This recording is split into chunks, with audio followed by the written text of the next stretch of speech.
This is a song that brought me up from the slime of the gutter onto the slime of the stage.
Going to do better with the planes today, I think. They come over quite regularly here as well. Another nice thing about Richmond is a lot of beautiful women. We're just on the right level. You know, I'm a legs man, so just right. No, they think you're concentrating on the music. Sometimes you miss a beat though, you know. I remember seeing a beautiful girl walk by here. Do you remember Liz Hurley had that dress on? It was all, she had something on like that, and it was pure silk, and she had nothing on underneath. And my rhythm went haywire. I was all over the place. You know? She made her laugh. She was with a big fat bald-headed guy who was obviously had plenty of money. He might have been a nice guy anyway, you know. But women look for security, don't they? If you've got money, you're a success, and you're secure. Well, you had it once, but you blew it. Yeah, that's the way I like it. He loved spending. He had no idea about conserving money, but it was always like that, even before it was discovered. This is what I used to laugh at him, because he was a workaholic. He spent hours longer than me out on the street working all the hours he could, and he put most of it in one-armed bandit, and then get really angry with himself, but which I thought was stupid. My idea was work as little as possible, but he liked to. He had a family to support at the time anyway, but he was a spender even before he had vast amounts of money to spend. Well, probably what it is I've just got a higher spending rate than most people, and that's what it's for. So I probably just didn't have enough. I should have had a few million. We met at the folk club in Ealing in 1963 and became friends, and I was waiting to get my A-levels, and he said, should we just take off and try busking or something, or living by a guitar, hitching rounds? I said, yeah. So as soon as I'd done my exams, off we went in the beginning of July, hitchhiked down from London down to the coast and started busking. First pitch was at Bournemouth. And much to our amazement, we got a big crowd, and I can remember now we got 10 shillings for half an hour, which was good in those days, you know. We could live off of that easy. And we didn't have to bother with hitchhiking from then on. We travelled by bus all around the peninsula, from Bournemouth down to Land's End and up to Ilfracombe. We made so much money that we actually had a post office savings account book, and we came back with 60 quid in it, which was, you know, the average wage was like 15 quid a week then. The days I went to courting, I was never tired resorting to the alehouse or the playhouse, and many a house besides. Told my brother shameless, I'd go off and be right famous before I'd return again and roam the whole world wide. The goodbye machine lurking, I'm sick and tired of working. The more I dig the praises, the longer I'll be told. Sure as my name is Bonnie, I'll be up to California. Instead of digging praises, I'll be digging the lumps of gold. Skilly-I-da, skilly-I, skilly-I, skilly-I-da. Na-na, skilly-I-da, skilly-I, skilly-I-da.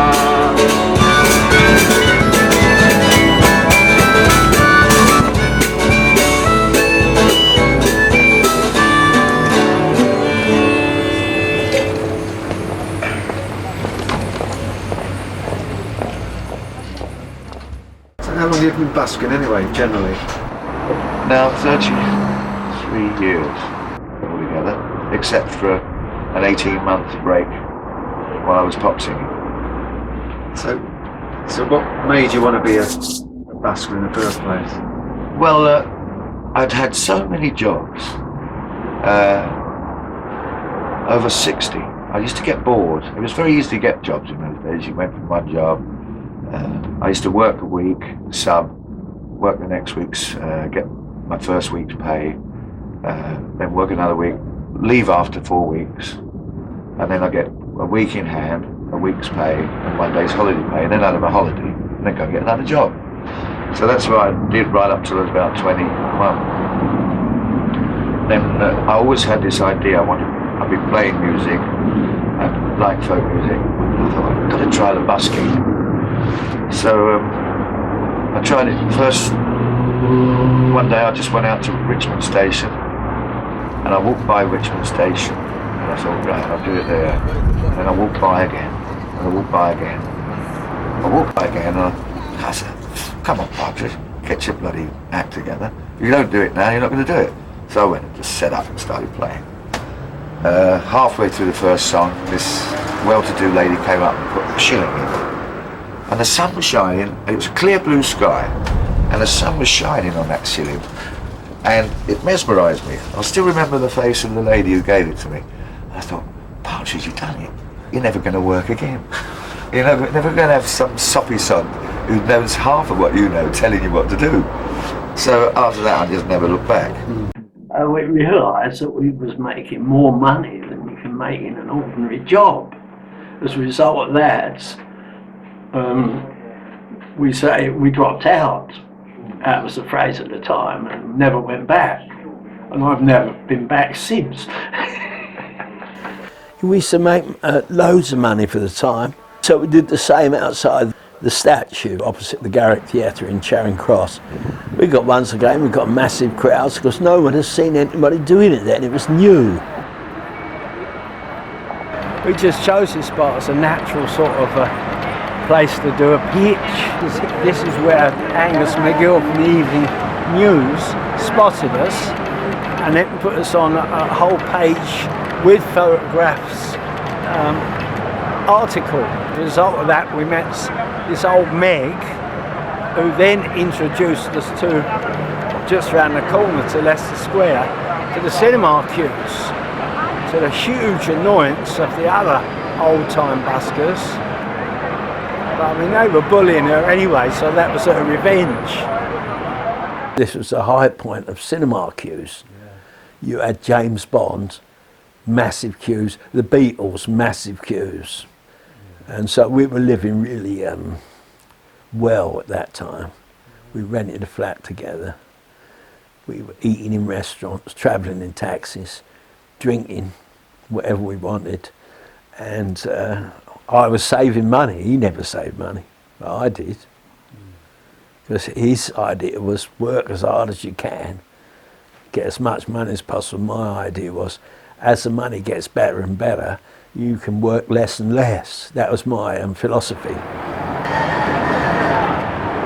I was playing on the street in Berwick Street Market, and a guy from Essex Music came up and handed my bottler. A bottler is someone who collects for you. Plum, little Irish girl. Gave her a card and said, tell him to ring me. So she said, this guy had given me the card to ring him. He seems very insistent. And I never did. The next day, she said, did you ring that guy? I said, no, I lost the card. So he came by again and gave her another card. Told her to tell me to ring. And it was her that pushed me, because I was always getting cards of people saying, oh, ring this number, tell them David told you to ring. And you ring up and they say, David? Who's David? You go, in the end I just throw them away. It's people trying to come the big I am, you know. So I phoned him up, and what impressed me about him was that was Don Paul, who later became a manager, was he didn't promise anything. He said, I can't promise you. He said, but we'll have a go. So I thought, you'll do for me. So I went up and saw him, and he said, have you got any songs you've written? I said, well, just one. I had a playful go at writing a pop song in the summer. At the time he was discovered, he was doing a pitch on his own, and I was partnering some other guy, long dead. Jumping Jack, I suppose he's about 40 then, he was a tap dancer. He realised that he's not going to get rid of us, and so he used to say, if you can't beat them, join them. And he did, and so I teamed up with him, and because I was fascinated with him. He was such a mad character. I remember Don saying once, you're getting more and more like Jumping Jack, you know. We were a visual thing, you know. He's dancing and looning about and gurning. He used to do a lot of gurning, you know, funny faces, and it was such fun to be with him, you know. I've had many hours of the summer, don't you know what it's there? Don't know down at the bottom. I've been beginning, we make a life repair. We could be walking instead of talking, up on the dancing floor and thinking about you. You look so charming that it's loving. In my profession, it's always near a kiss.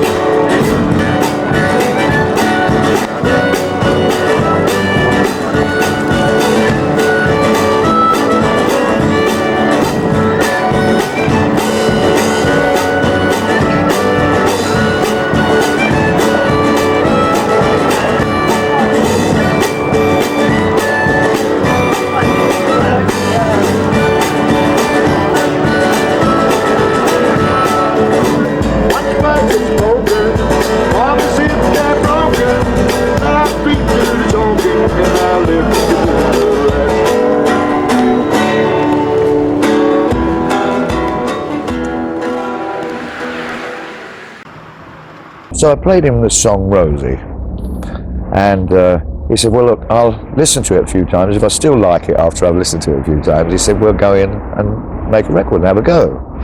So I said, fair enough. So I played him the song on a little tape recorder, and a week later he rang up and said, yes, let's go and do it. So we booked into Regent B, which is a very cheap little studio, and we were 40 minutes in there, and I put Rosie down and going back to London, which was the B-side, and it cost £8. £8, yeah. $12. Yeah, about $12. None of the buskers thought much of it, because you were constantly getting guys coming up saying, you know, oh, what, you come to my recording studio. And so, anyway, but it worked, much to our surprise. his manager had Max Clifford as a PR man, and I remember Max Clifford saying, Don is great PR because he waffles on, you know, so much stuff. He's always saying stuff, interesting stuff. And so the fact that it was very cheap to produce the record, £8, no other musicians involved, the PR around it was good, a busker, a young busker, and much all that surprise, it shot up the charts. Then it all went crazy for Don, and he stopped busking, basically. So he got it with EMI, and it was so gimmicky, me playing the one-man band and being a street singer, so it was great press. So it immediately got lots of attention because of that. And it wasn't a bad song, Rosie, but I wouldn't say it was the greatest song you've ever heard in your life, you know. Where did it get in the hit parade? It got to number 3, but it was there for 15 weeks in the top 20, so it sold quite a lot. And then I had another one after that called Blue Eyes, and that did well. That got to number 2. The Beatles kept coming out, Rolling Stones, you know, and pipping me to the number 1 spot, so I never did actually make the number 1 in England, although I made it in Sweden, yeah, and I believe in Australia. Anyway, I had a marvellous 18 months of being a pop singer and lauding it and spending money. I loved spending the money. I spent it before I got it, you know. Money was there, I just threw it around, you know. The Albert Hall paid for itself, although I put the money up. But it was your idea. My How did you idea. come by the idea? Well, we used to talk a lot about wouldn't it be good to get all the buskers together and do a proper show. And of course, when I had that money, we did.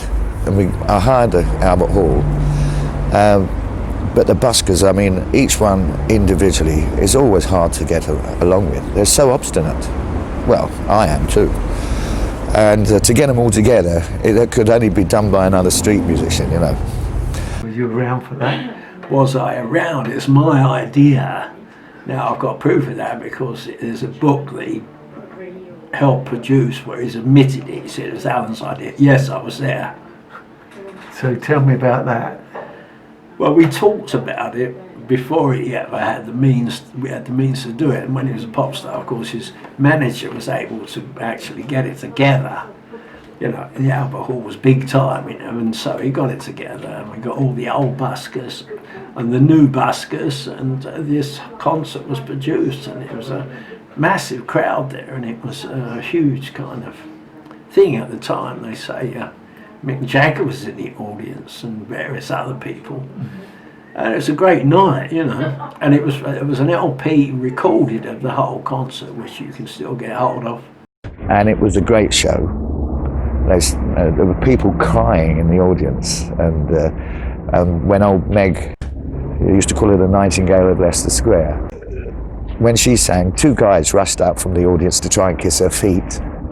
And we got about 5 or 6 standing ovations for different acts.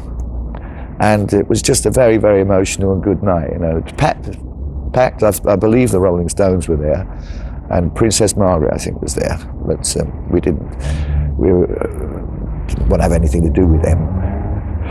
And Money well spent. yeah, it was. I just took all the profits and divided it up equally with all the people. Just counted up all the people, divided it into lots. I think we all got £18 or something like that.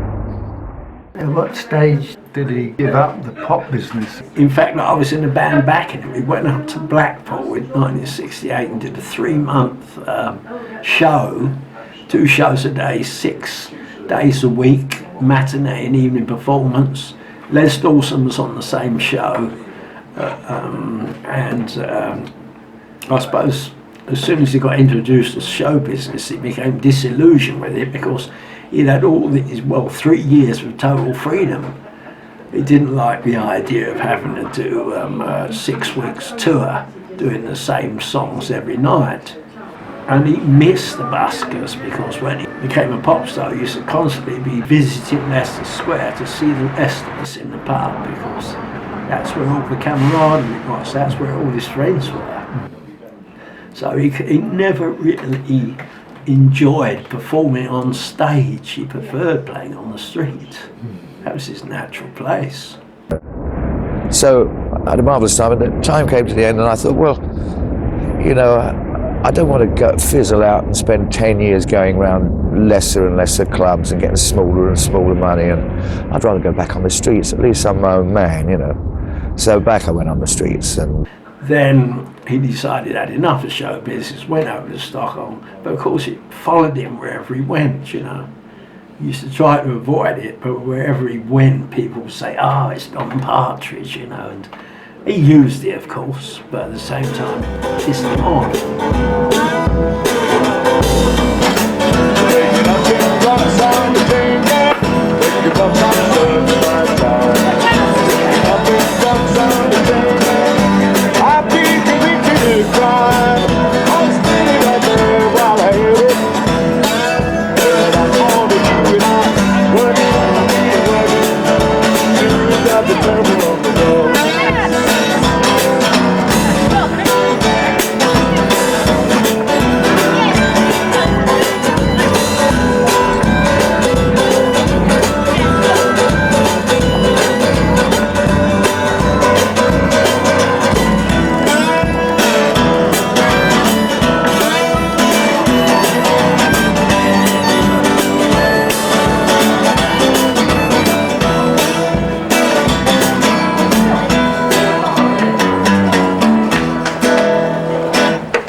Tell me about breakfast on Pluto.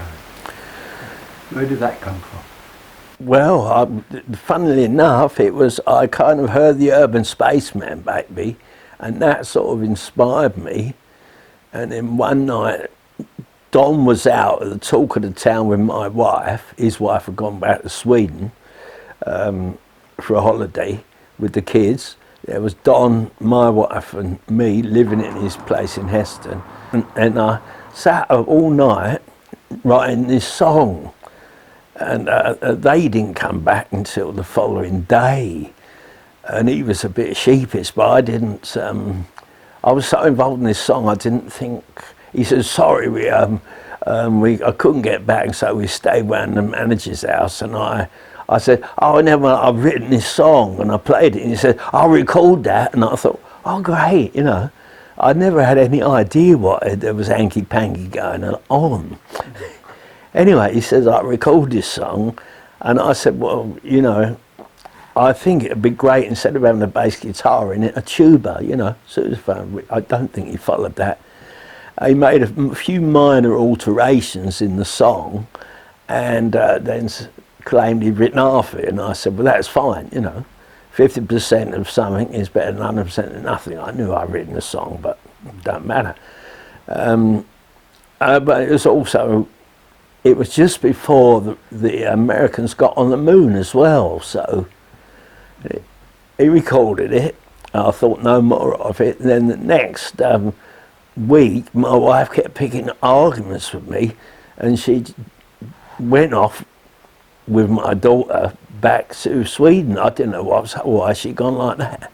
And then 3 months later, just as Breakfast on Pluto came out, and everyone was saying, "Your song's out," he confessed to infidelities on that night, which the night I was writing it, he was out around his manager's house, Don Paul, committing or attempting infidelities with my wife. And that's why she was picking arguments with me, because she felt so guilty, the four of us living together. So he confessed to his wife. He met Hanky, his next wife, and he wanted to get rid of the first wife. So he confessed to her that he'd been with my wife, and he confessed to me. I was kind of devastated, and there was this double thing that people keep coming up to me and saying, "Oh, breakfast on Pluto, we just heard it on the radio," and instead of me being overjoyed, it just drove me mad because it reminded me of the night that he was out all night with my wife. And then I went to Sweden, where busking wasn't allowed. I got out of England because everybody was playing on the streets here.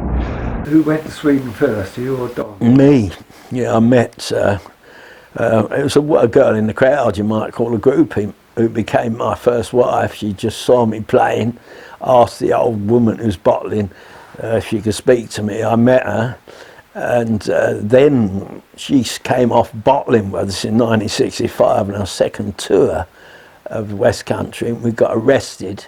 We locked up for a couple of days.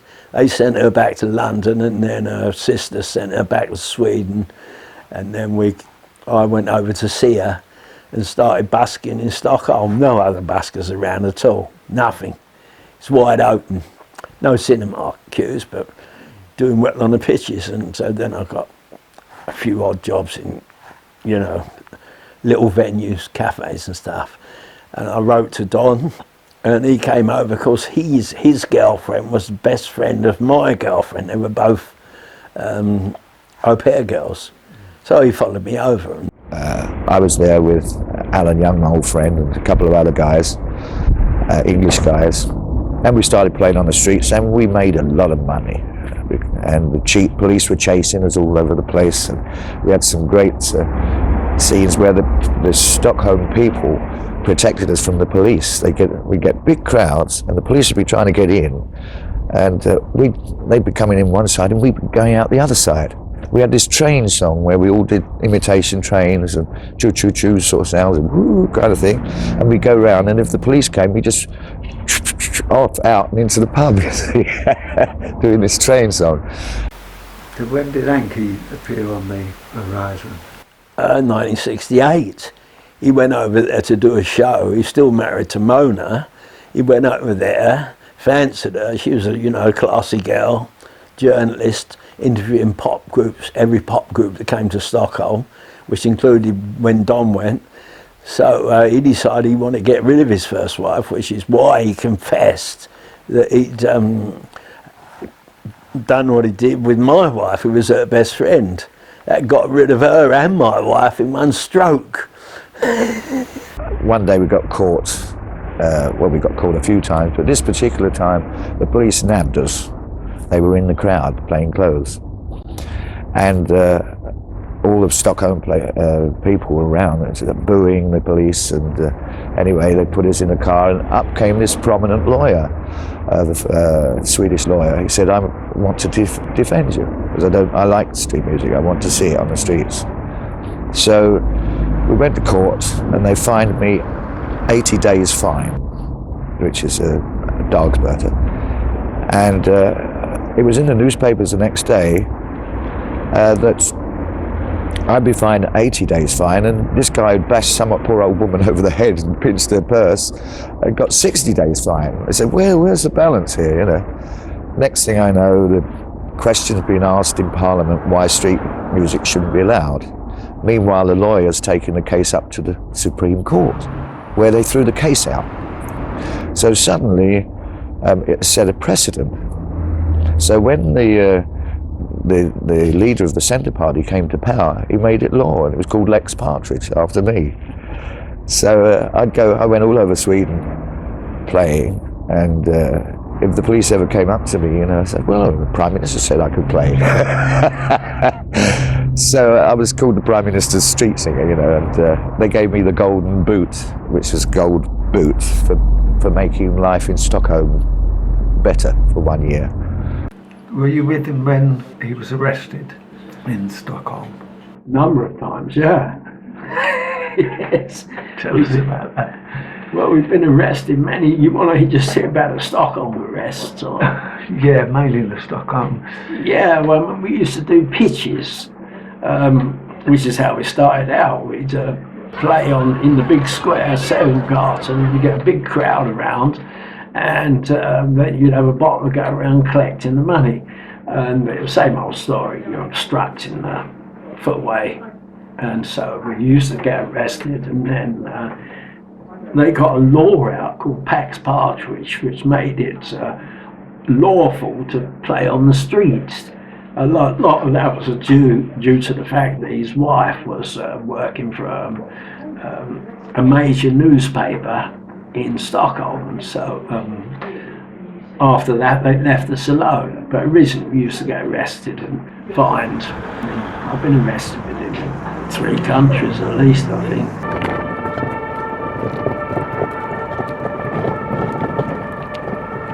We were fined because you could have got 30 days each. We both became rogues. So I'm actually, if I have got a record, a criminal record as being a rogue, I'm a convicted rogue, which is comical in itself. And if you get caught a second time, it's 30 days up to 3 months in prison, and then you become an incorrigible rogue, which I am, but I've never been caught. So great times in Sweden, and we were part of a thing of loosening Sweden up because it was very rigidly controlled. Then I split from my second wife. Busking and marriage just doesn't go together. We were both quite nice people, but that really, the travelling life, the free thing, it doesn't work for a marriage. So I started travelling again, and I travelled for about 17 years. No home, just going to places to play.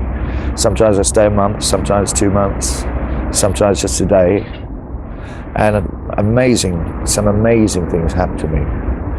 I remember one time I came from Copenhagen with my gear, going down to Germany to make some money for Christmas. And I just had enough to get me to Putzgarten.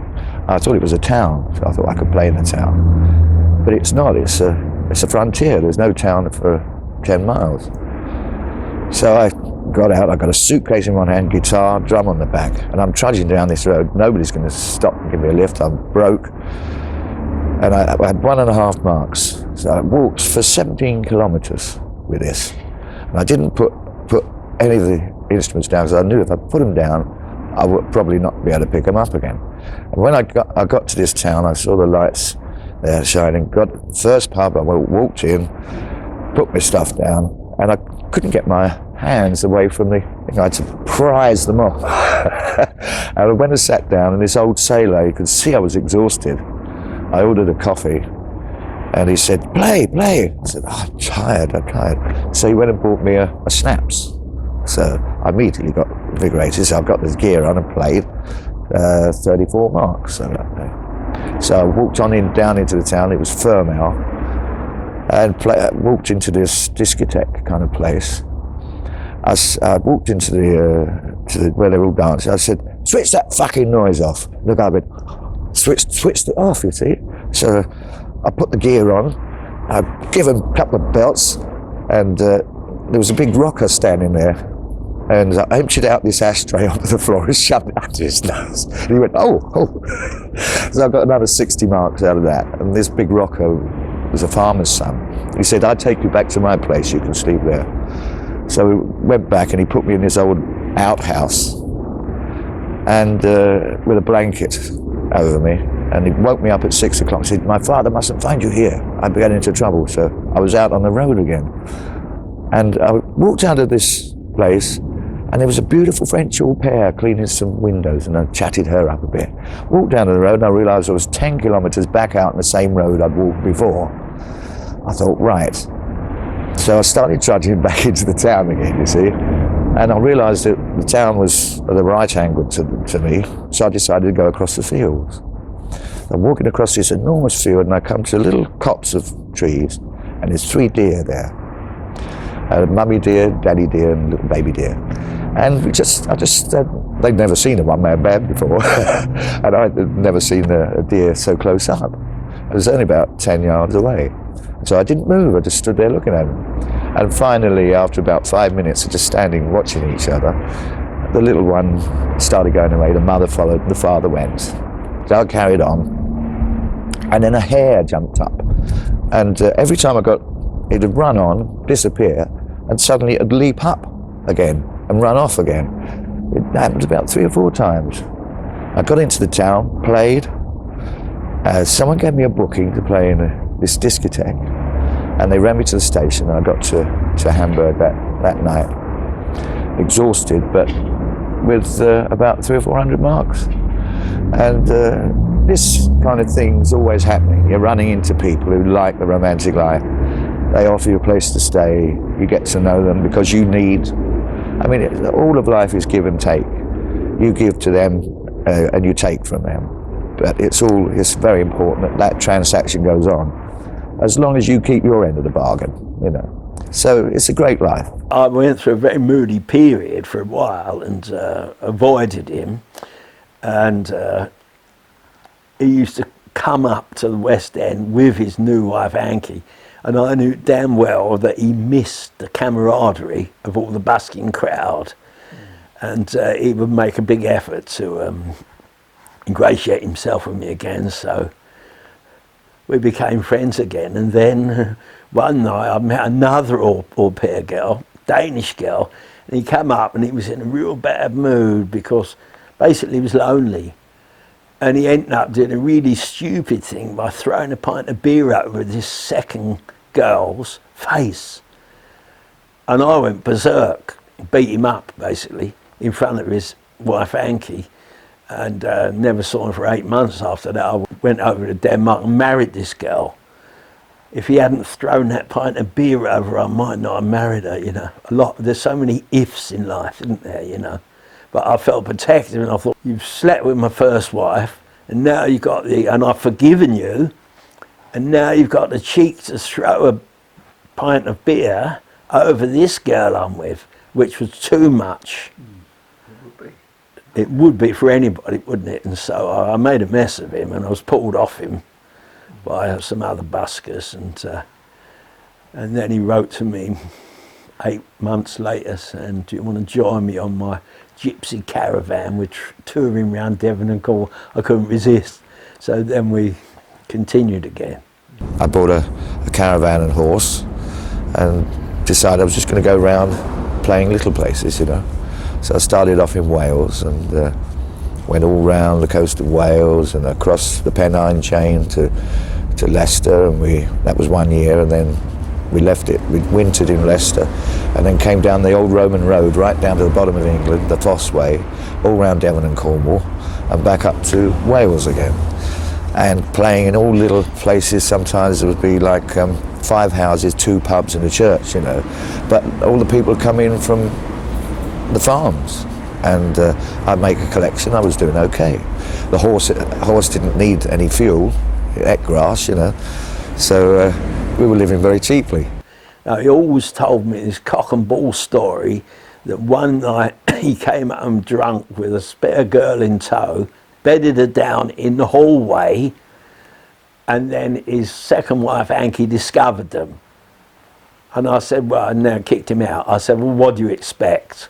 But actually that was all made up, it wasn't true. What happened was he was not happy in Stockholm after I left Stockholm on his own, and so they agreed to part, just a temporary parting, because he had the wanderlust again. 1976, went to the Montreal Olympic Games, and I was playing in the previous Olympic Games. Had had that terrible shooting in where some Israelis got shot by fanatics, and all the buskers that were around thought the security is going to be so tight up around the stadium, we can't work there. So they were working in the Le Vieux Montreal, which is the old town, all packed together there. I thought, well, I'm going up the stadium, you see. So I went up the stadium, no bother, no trouble. I had it all to myself for 11 days. I made $1,000 a day. I was doing quarter of an hour pictures, 15 minutes. Then it was people going around with trays of beer. I'd have a beer. It was very hot. So I was drinking, I did 20 pictures, quarter hour pictures, about $50 a time. And so I got my $1,000 every day. And how I managed to drink that much beer, 20 pints of beer, without and not eating for 11 days. I was a bit of a wreck at the end of it. And then all the other buskers discovered that I'd had all this to myself, you see. And they came up and I thought, well, that's it, 11,000, that's enough for me. So I went and booked into the best hotel, got the wife and the kids over, and in the Nelson in the old town. And we had a first floor balcony room. We sat out there drinking champagne, watching all the other buskers, you know. So that was good. The wife and kids went back. I thought, I've got to see it. I might never come back to Canada again. So we went across Canada.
We went off and we started travelling, hitching.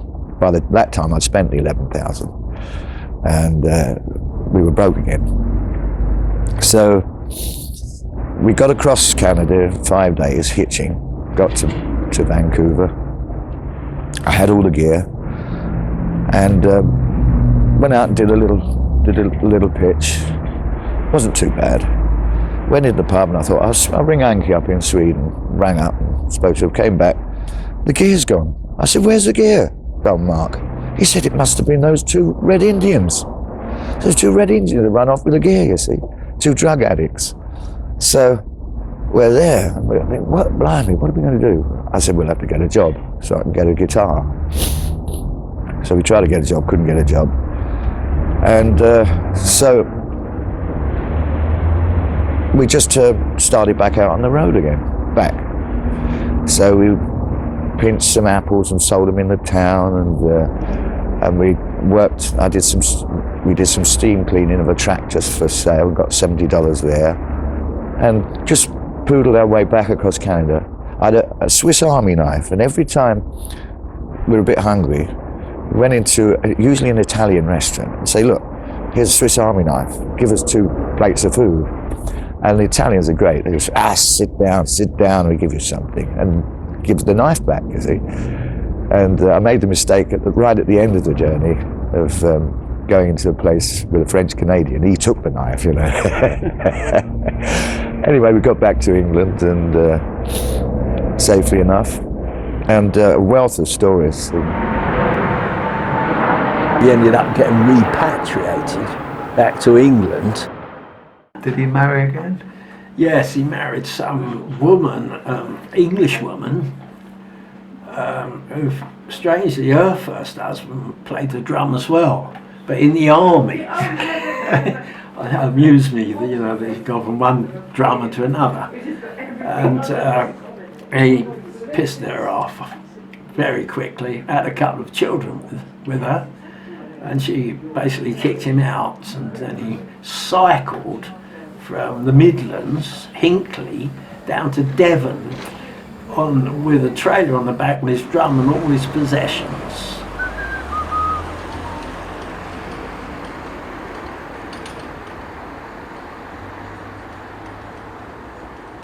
There are 3 wives, then Pam. I don't think they got married, but he was with her longer than any of his wives. And then eventually you lent him your boat to live on. I did, yeah. He'd be coming home from the pub drunk and wanted to get his end away, and she slept in a separate bed anyway because he snored too much. And he would come home drunk and want to get his end away, and she didn't want to know, and in the end he got fed up with it. So he said to me, I'm fed up with this. I said, well, why don't you come up here and live on the boat? I said, I'm not on it at the moment, so I'm in my mum's house trying to sell it since she died. You can live on it and busk up here, you might meet someone else. So he came up.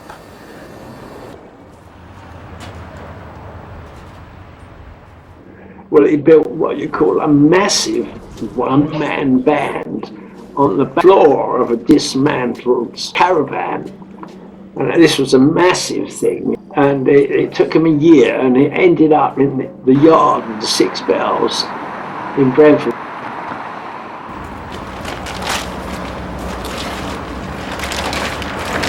A lot of this is a bit makeshift at the moment. He was obsessed with it. He couldn't, also all he wanted to talk about all the time.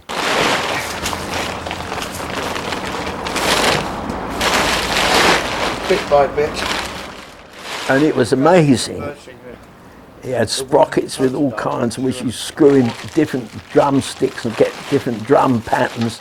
He had a foot bass, he had a two-arm guitar, and there was so much stuff on it that I thought there's more stuff that he can actually, he hasn't got enough arms and legs to use it, but it was fascinating in itself.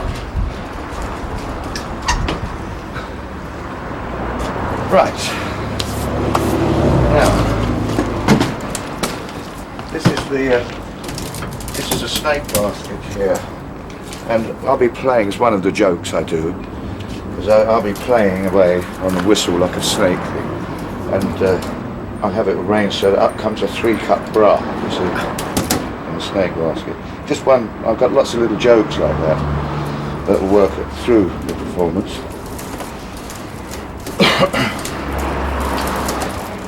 Let me try and explain it. Here's the treadle, see? And the treadle, you push the treadle which drives the stick, which drives this bit, the drive wheel. I can start it off from, it's no good working up to a rhythm, you've got to start off straight away with a rhythm. So I'll give this an almighty shove like that, and off we go. Here I've got 8 cams. Actually it goes around the other way.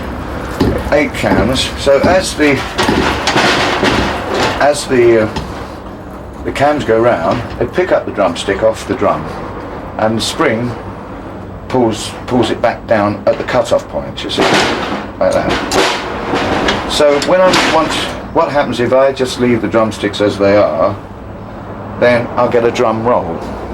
But along here, I've got this bit where I hook up the drumsticks, you see. They slot into there, and that's them out of the. So that's where I get my rhythm. I hook up the ones I don't need. So I've got 12 cams here, and 8 cams, spaced 1/8 round there, and 1/12 round here, so that I can get 6/8, 3/4 time on this one, and I can get 2/4 and 4/4 on that one. And if I use the two together, I can get 2 beats against 3, which is South American rhythm, see? And here I've got one with 10 on, so I can do 5/4 time. Got totally involved in it. It was an extraordinary bit of invention. Just to look at it was like a museum piece. I can play a whole drum kit, plus any other stuff I want, as long as it's round this ring. Anywhere around this ring, I can have instruments playing. And I've got this, which is a kind of cowbell, clavicos kind of sound, which it's just a little thing I knocked up. So that will be working now just from the treadle. I have to program it to the rhythm I want. That I've got some ideas of you know, a loom, how a loom works. It pulls threads up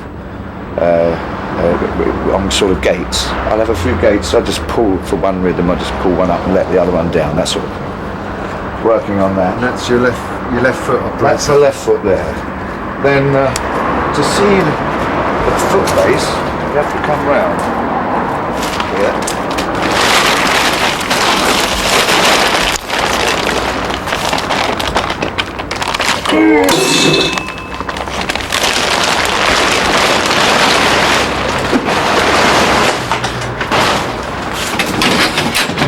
Now this is the foot base, which is basically a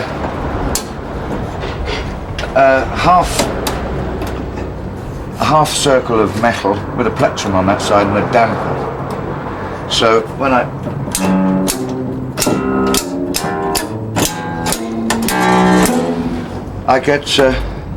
got this sorted so that I'm playing in triangles. So if I want to play in G, I've got D and C. If I want to play in D, I've got G and A. I can play, once I've got the triangles sorted, I don't have to worry too much about the musical side of things, and because I'm also doing things like playing guitars and doing other things, so that's got to be kind of come a little bit automatic. So my feet know what they're doing, even if my brain doesn't. And that's the whole thing about being a one-man band, is your feet take over and you leave them alone. You let them do what they want because they know what they're doing, you know, and you can concentrate on doing the other stuff, learning things. What about the bass drum with this? Are you gonna? The bass drum would be here on this side, underneath here, so that there'll be a set of. I'm not quite sure where we're going to do that yet, but it might be coming out here, so the drumsticks would be underneath, coming up to it. Anybody would have got media attention playing it. The fact that he was an ex-one-man band pop star plus this new machine, he couldn't go wrong. I kept saying to him, look, you can't go wrong with this, just keep at it, but he wouldn't. He got frightened and he was going to get laughed at, and it all fell apart. But he could have really had a second coming, if you like.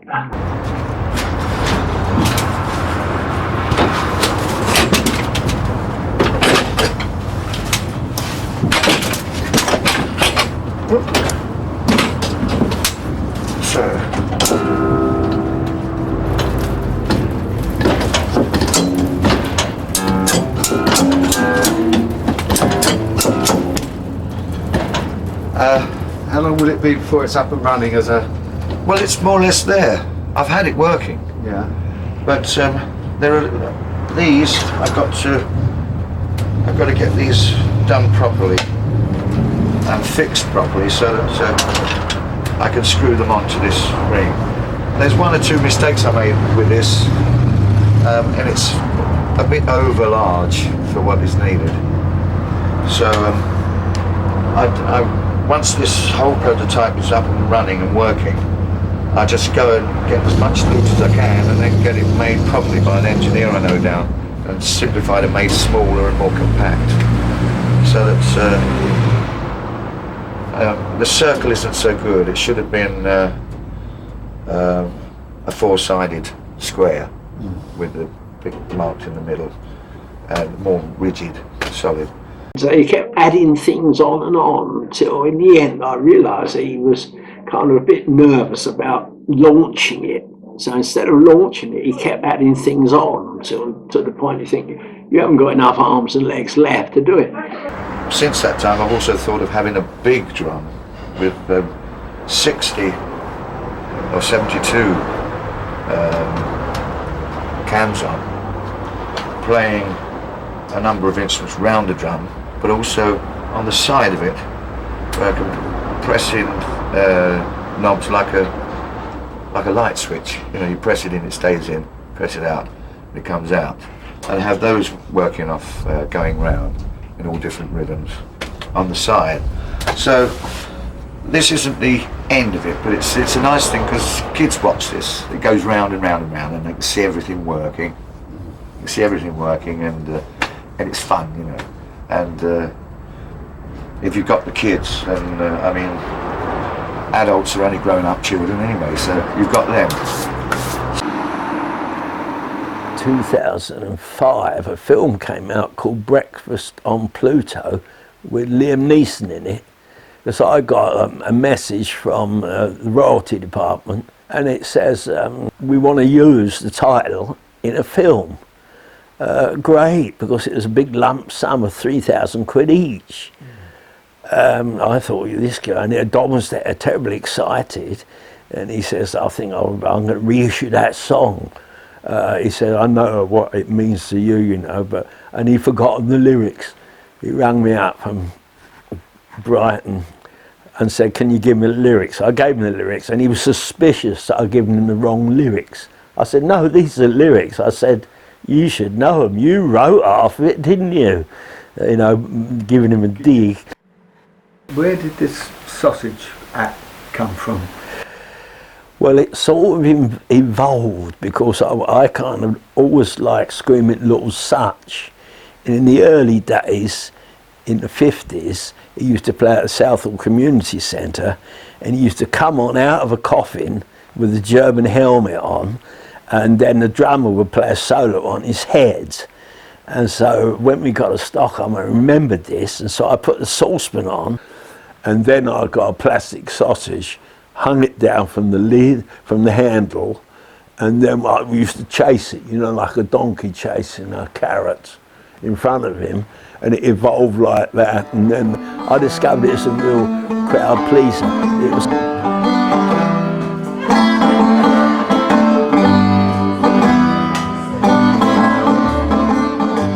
Some guy got a book together of all the one-man bands you'd ever seen. It's a massive, thick book, and so I'm featured in it as well, because there was always this thing about who started the one-man band off first, Don or me. And we always used to argue about that, and I said, in the end I said, look, Don, no one else gives a fuck except you and me. Who started it off? So let's forget it, you know. But in this book there's a photo, there's a couple of pages on me, a couple of pages on Don. It's the main one-man band, you know, king of the buskers. And in it there's this photograph of him sitting down in front of his band. But guess what? He's got the saucepan on his head with the sausage hanging down. So what the time he was living up here on the boat, he'd secretly got all this together. He wouldn't let me know, of course, because I was featuring every Saturday night in the Six, but I was swinging it around. He must have thought, maybe this will get me a crowd, you know.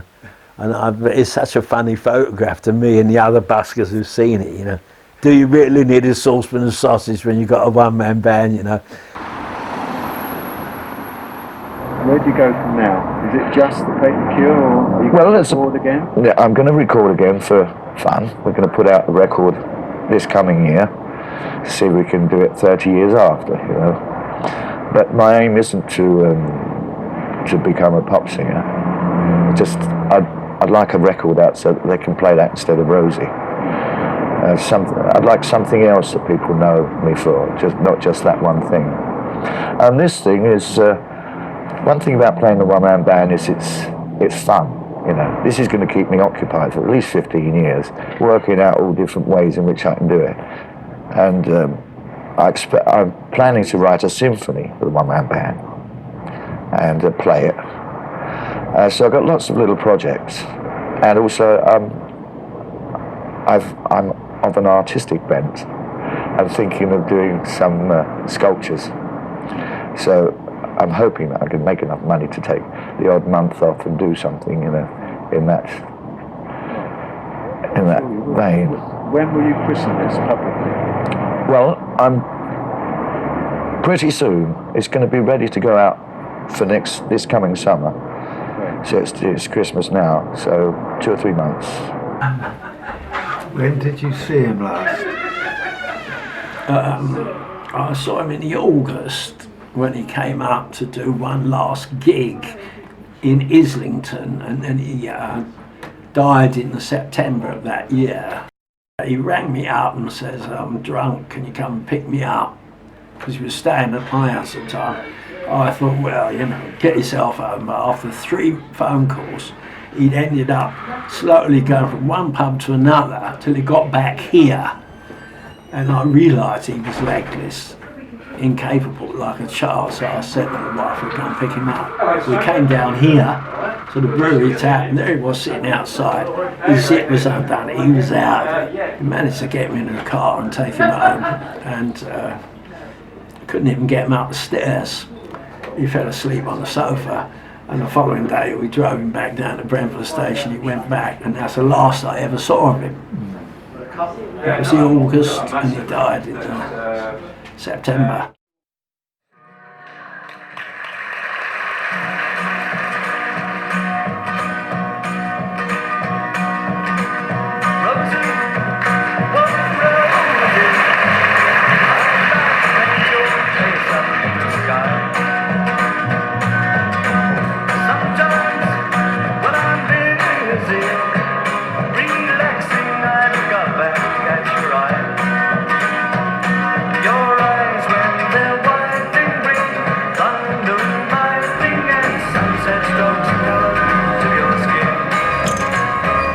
Your eyes are so blue, I just